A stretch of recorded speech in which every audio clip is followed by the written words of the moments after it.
202. Audible? Now. Good morning, everybody. My last lecture, I had discussed about moment of inertia.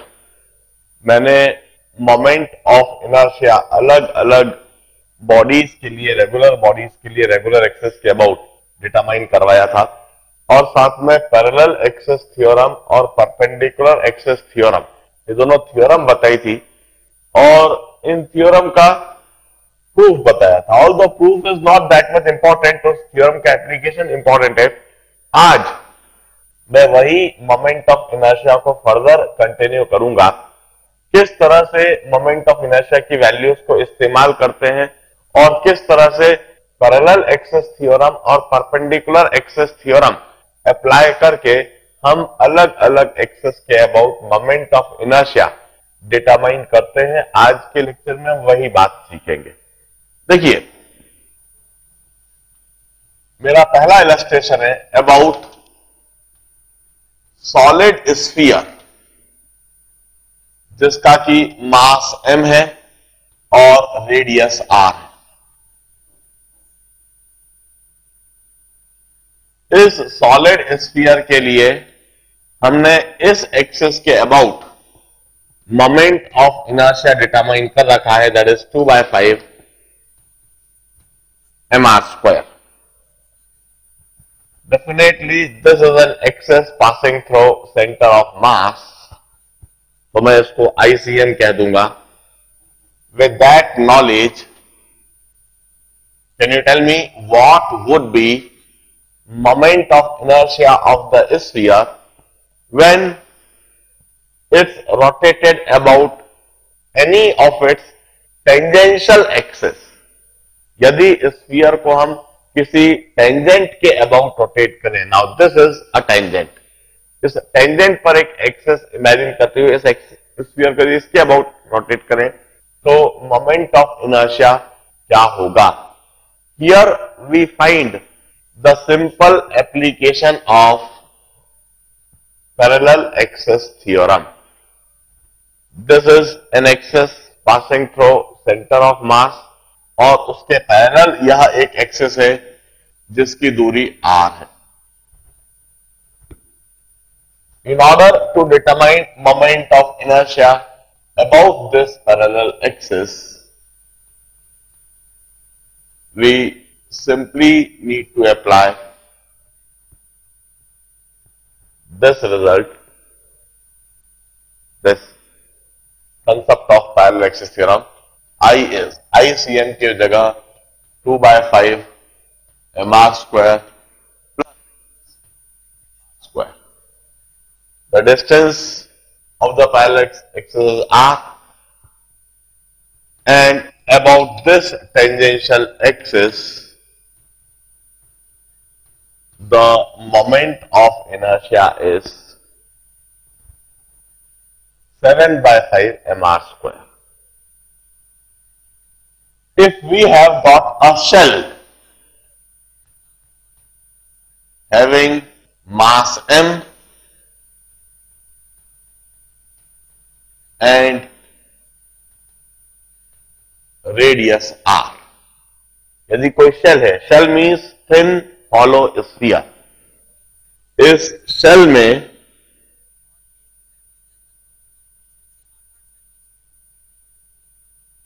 इस तरह से कोई rod piers कर दी जाए और इस एक्सिस के अबाउट यदि इसे घुमाया जाए such that this spacing from here to here is, let us say,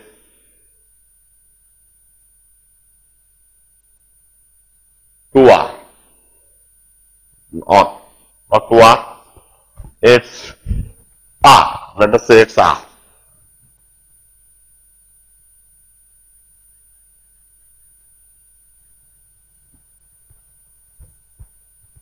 Can you determine and tell me what would be moment of inertia of this shell having mass m and radius r about this axis.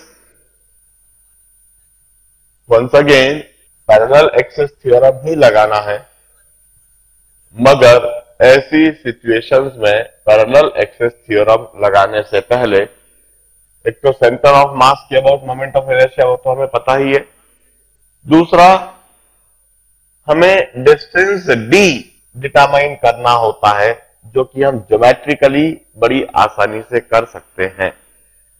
इसी समय distance d determine कीजिए parallel axis का, और इस axis के about rotate करने पर इसका मोमेंट ऑफ इनर्शिया बताइए।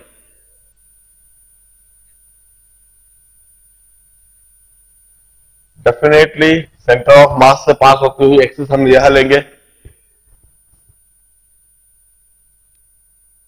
This would be the reference axis passing through centre of mass.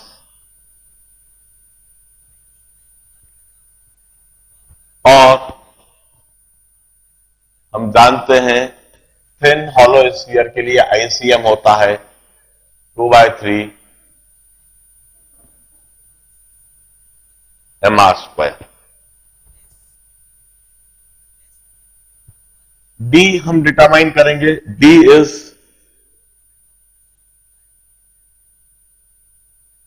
This distance. इस d को डिटरमाइन करने के लिए ज्योमेट्री या ट्रिग्नोमेट्री लगा लीजिए।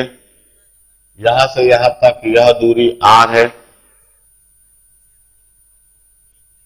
और यह है r/2। यहां से यहां तक यह दूरी है r/2, और इससे आपको d पता लग जाएगा। हाँ, that's correct. d is equal to r² minus r²/4। This is d²। d² equal to r²/4, that is 3r²/4। और फिर हम यह इक्वेशन लगा देंगे, ICM is equal to I plus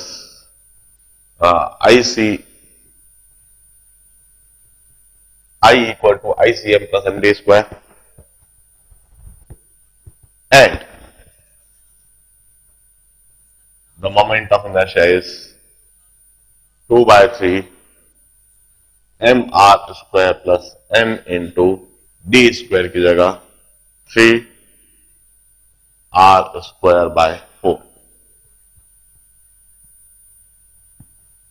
8 plus 9, that is 17/12 mr²।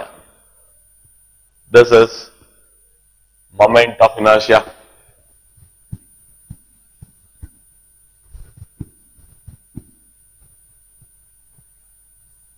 of this body about the desired axis।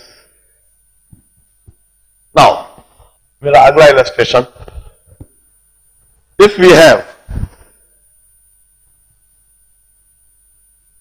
a uniform thin circular disc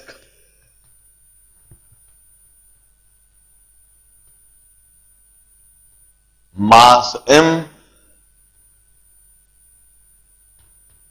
and radius r. If this is a thin uniform circular disc having mass m and radius r, हमें इस disc का इस axis के about moment of inertia पता है। इस disc का इस एक्सिस के अबाउट मोमेंट ऑफ इनर्शिया पता है, एंड दैट इज mr²/2। हम अच्छी तरह से इस बात को जानते हैं।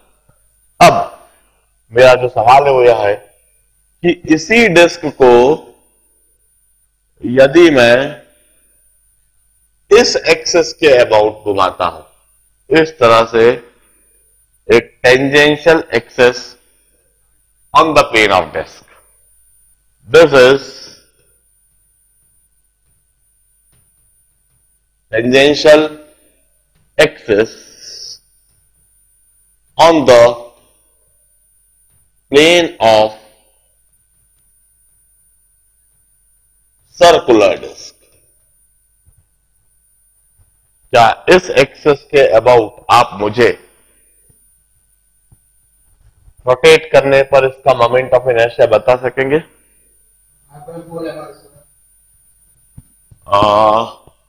नहीं, आपका आंसर गलत है।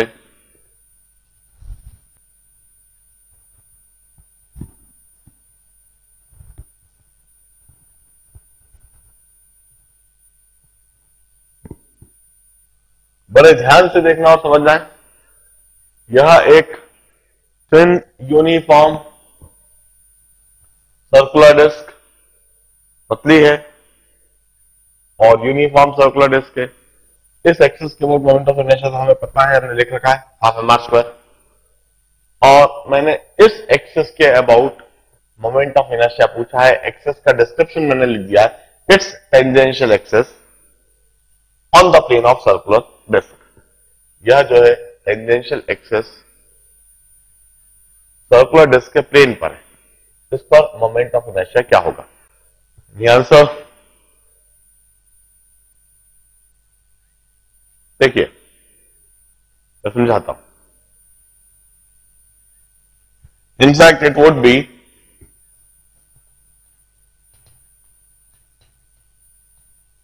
pi by 4 mr square.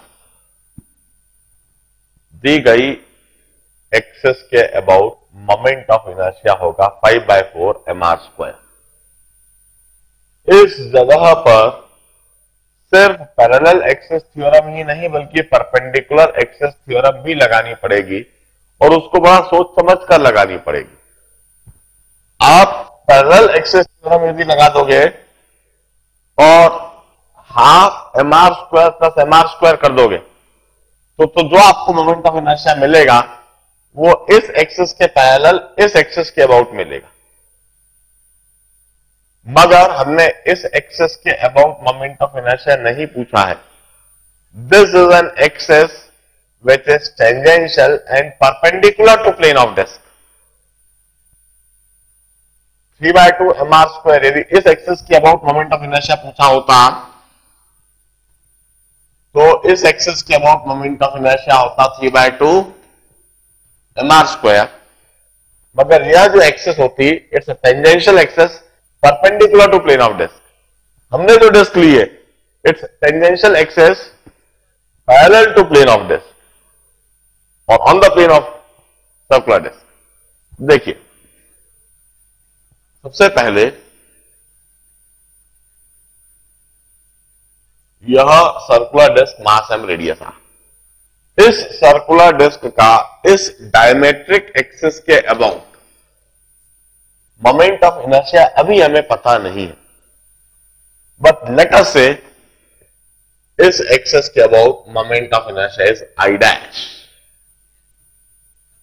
Diametric axis X axis on the plane of disc, इसके about moment of inertia I dash.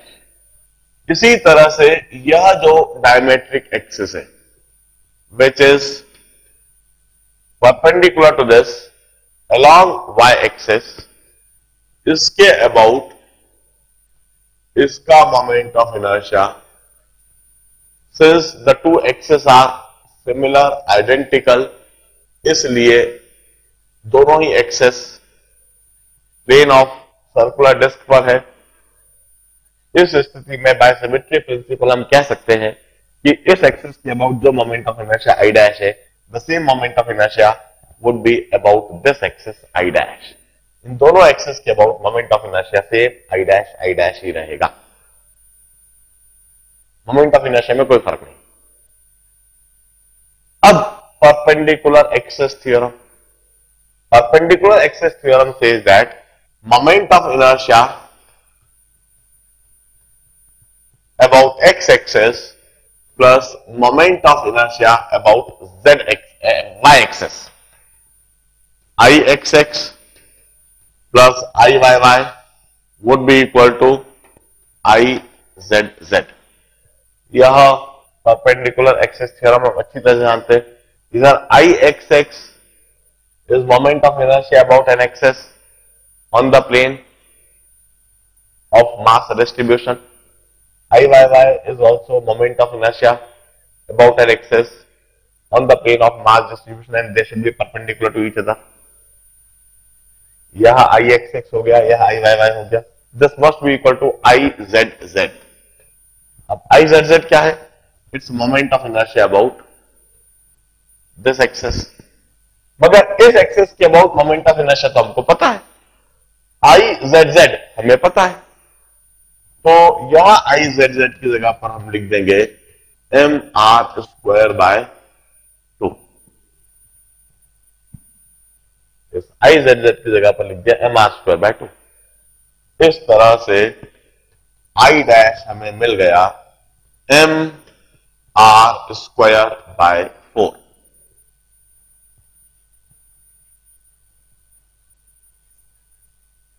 mr² bye 4. यह इस एक्सिस के अबाउट मोमेंट ऑफ इनर्शिया मिल गया. परपेंडिकुलर एक्सिस थ्योरम हमने अप्लाई करी है और इस परपेंडिकुलर एक्सिस थ्योरम से हमें यह मोमेंट ऑफ इनर्शिया मिला है. और इस I डैश को मैं यदि ICM कह दूं तो कोई समस्या नहीं है, क्योंकि यह सेंटर ऑफ मास से पास होती एक्सिस है. अब मैं पैरेलल एक्सिस थ्योरम लगाऊंगा. अब डिजायर्ड एक्सिस जो हमें एक्सिस दी गई है, दैट इज दिस एक्सिस. इस एक्सिस के about moment of inertia I है. This would be I would be equal to I dash CM plus mr², क्योंकि इसकी दूरी r है. सिस्टम का मास m है. I'll say I is equal to mr² by 4 plus mr², that is 5 by 4 mr². Observe how we had applied perpendicular axis theorem and then parallel axis theorem. Moment of inertia के problems में यह समझना जरूरी है कि mass system कैसा है, किस तरह का है, और हमें किस तरह की एक्सिस दी गई है जिसके about moment of inertia determine करना. यह एक्सिस दी जाती तो इसके about moment of inertia 3/2 mr² है, जबकि टेंजेंशियल एक्सिस के about moment of inertia 5/4 mr². अब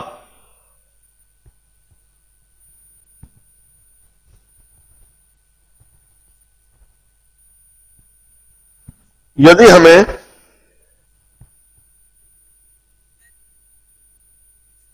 एक स्क्वायर लेमिना दिया जाए, this is a square lamina having mass m and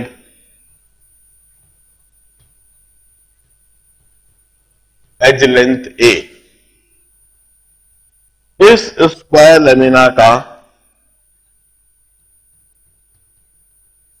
इस डायगोनल एक्सिस के अबाउट रोटेट करने पर मोमेंट ऑफ इनर्शिया क्या होगा?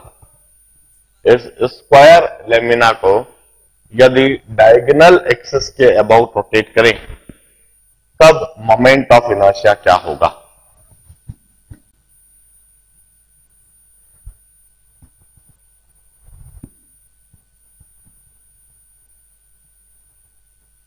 Once again, in this situation as well, we'll apply both parallel axis theorem and perpendicular axis theorem.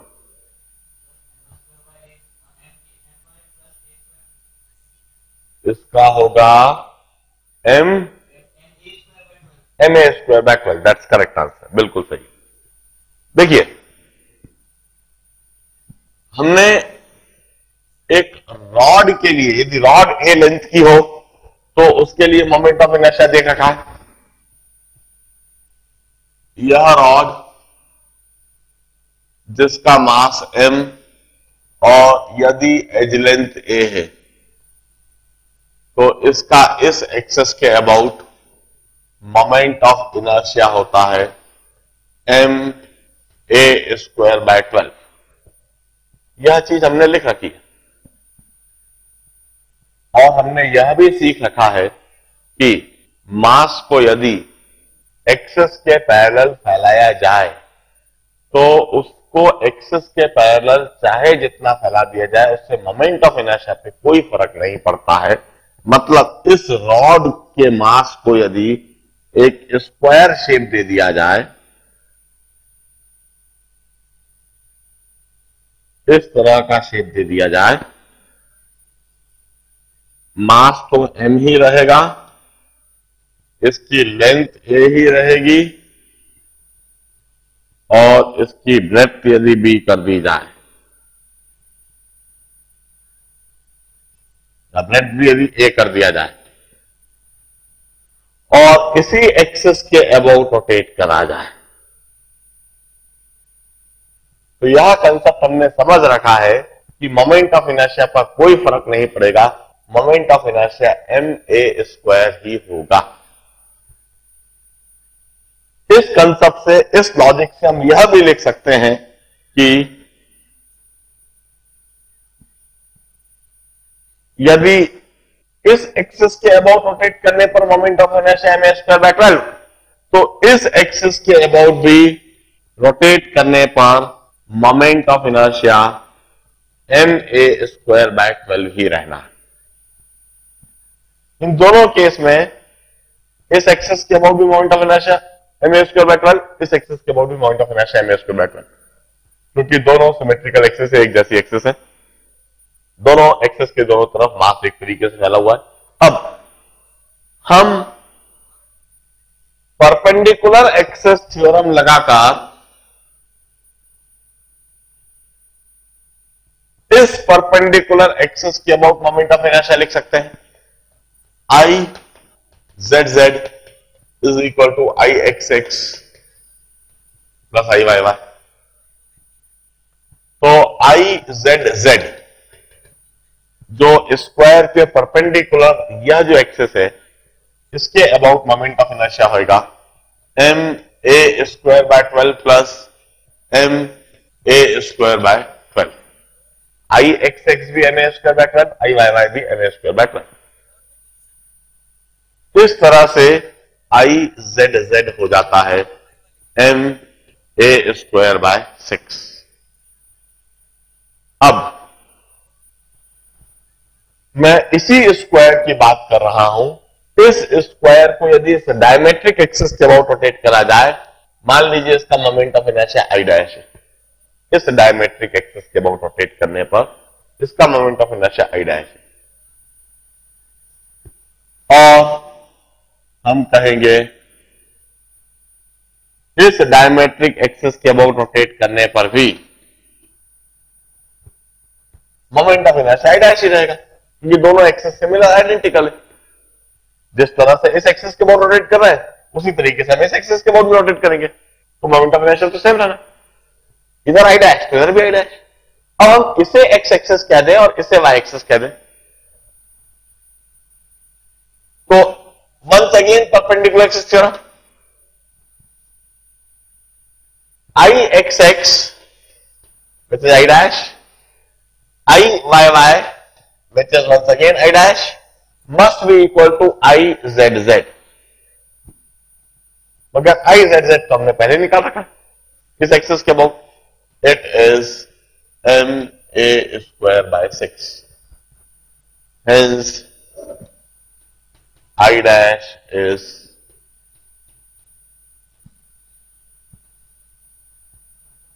MA square by 12 once again। मतलब एक square lamina को यदि हम उसके डायमेट्रिक एक्सिस के अबाउट रोटेट करें तब भी उसका moment of inertia ma² by 12 ही रहता है।